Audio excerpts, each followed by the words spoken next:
2 থেকে 3 ঘন্টা ঘুমাই কিনা আমার সন্দেহ আছে। তো স্যার আজকে আমাদের এখানে এসেছেন, আমাদের মাঝে এসেছেন, আপনাদের অনেকের কথা শুনেছেন, আমরা আপনাদের কথাগুলো নোট করেছি। স্যার ভবিষ্যতে এগুলো নিয়ে কাজ করবে। আর এই এলাকায় যে সমস্যাগুলো রয়েছে সেই সমস্যাগুলো আমি লিখিতভাবে স্যারকে একটা প্রতিবেদন দেব আপনাদের পক্ষ থেকে। তো দুই একটা কথা আমি বলি, সেটা হচ্ছে আজকে টপ অফ দ্য ইস্যু এই দেশের ইসকন। এই ইসকন সংক্রান্ত যেই এই গুজবগুলো রয়েছে, আমরা কিন্তু মুসলমান, আমরা এই দেশটা সকল ধর্মের, আমাদের হিন্দু, মুসলিম, বৌদ্ধ, খ্রিস্টান সবাই আমরা এই দেশে বসবাস করি। আমরা কাঁধে কাঁধ মিলিয়ে বসবাস করি। এখানে দেশীয় এবং আন্তর্জাতিক বিভিন্ন চক্রান্ত চলছে আমাদের মাঝে বিরোধ সৃষ্টি করার জন্য, দেশকে অস্থিতিশীল করার জন্য। আপনারা নিজেরা সমাজের দায়িত্বশীল ব্যক্তি হিসাবে আপনারা নিজেরা কাজ করবেন, যেন আমার একজন সংখ্যালঘু ভাই, আমার পাশের বাড়ির একজন হিন্দু, আমার পাশের বাড়ির একজন খ্রিস্টান, সে যেন আমাদের দ্বারা বা আমার দ্বারা আক্রান্ত না হয়। আমি মুসলিম, আমার ধর্ম ইসলাম, আমার ধর্মের অপর নাম হচ্ছে শান্তি। আমরা শান্তি বজায় রাখবো।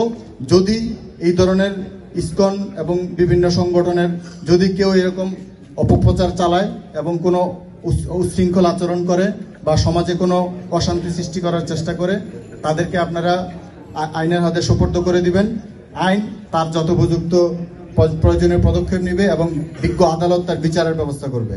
আমরা কেউ নিজের হাতে আইন তুলে নিব না। এই জন্য সকল বিষয়গুলো, আমার ফোন নাম্বার আছে আপনাদের সবার কাছে, আমি জানি। আমাকে ফোন দিবেন, ওসি স্যারকে ফোন দিবেন এবং প্রয়োজনে এসপি স্যারকে জানাবেন।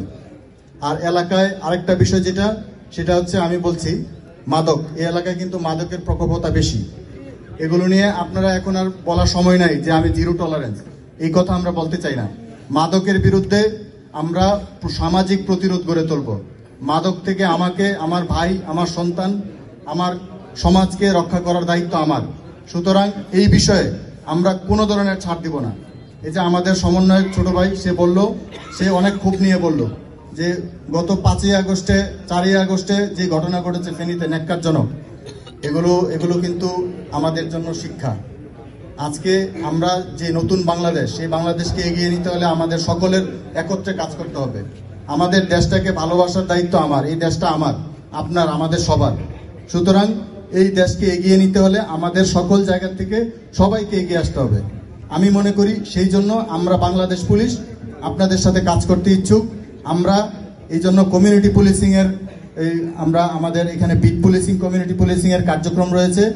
আপনারা সমাজের প্রতিনিধি যারা আছেন, তারা আমাদের প্রতিনিধি এবং আমরা আপনাদের প্রতিনিধি। আমরা কাঁধে কাঁধ মিলে এই বিষয়গুলো মোকাবেলা করব। আপনারা কি আমাদের সাথে একমত? আমরা যদি ডাকি, আমরা যদি এলাকায় কোনো সমস্যা সৃষ্টি হয়, আপনাকে যদি আমি ডাক দেই যে ভাই আপনারা সবাই আসেন এটার বিরুদ্ধে, যদি অন্যায় করে আপনারা বিরুদ্ধে আছেন? ঠিক আছে, আমি স্যারের সামনে আর বেশি কথা বলতে চাই না। আমার আসলে স্যারের বক্তব্য হয়েছে মূলত স্যারের, আমি হচ্ছে আপনাদের সোপান, সিঁড়ি স্যার পর্যন্ত পৌঁছানোর জন্য, এসপি স্যার পর্যন্ত পৌঁছানোর জন্য। আমি আপনাদের ভাই, আপনাদের সন্তান, আপনাদের বন্ধু। আপনারা আমাকে যেভাবে মনে করেন, আমি 24 ঘন্টা 7 দিনের সব সময় আপনাদের পাশে আছি। রাত 2টা 3টা যখন ইচ্ছা আমার ফোন দিবেন, আপনার পাশে আমি এসে দাঁড়াবো।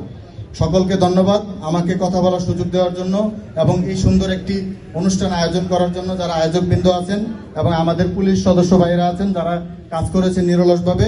সকলকে আমি ধন্যবাদ দিয়ে আমার বক্তব্য শেষ করছি। আসসালামু আলাইকুম।